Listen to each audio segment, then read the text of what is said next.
আসসালামু আলাইকুম everyone, Rosie's কিচেনের পক্ষ থেকে সবাইকে আন্তরিক ধন্যবাদ। আজকে আপনাদের জন্য হোয়াইট পেপার বানানোর রেসিপি নিয়ে এসেছি।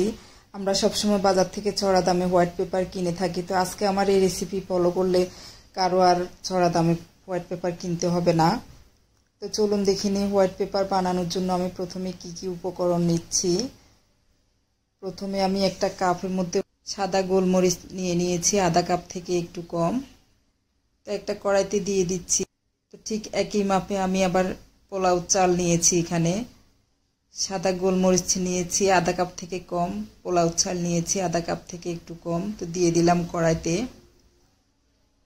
এবার চুলার আঁচটা হালকা করে জ্বালিয়ে দিলাম।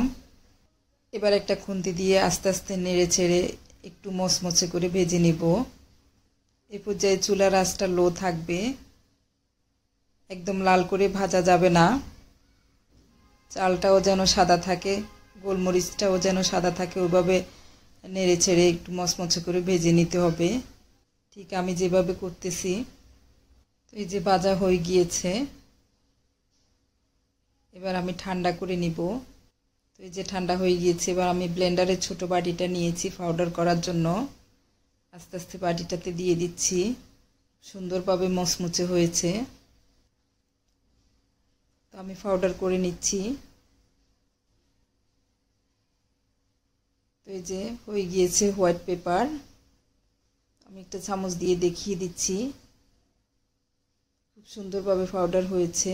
এবার আমি একটা সাদা কাগজ নিয়েছি, ওই যে লেখার কাগজগুলা। তো একটা ছাঁকনি দিয়ে আমি এবার ছেঁকে নিব, না ছাঁকলেও হয়, তারপর আমি ছেঁকে নিচ্ছি। এই পাউডারটা অনেক কাজে আসে, বিশেষ করে চাইনিজ রান্নাতে, নুডলস রান্নাতে। তো এই যে আমি খুব সুন্দর করে চেলে নিচ্ছি।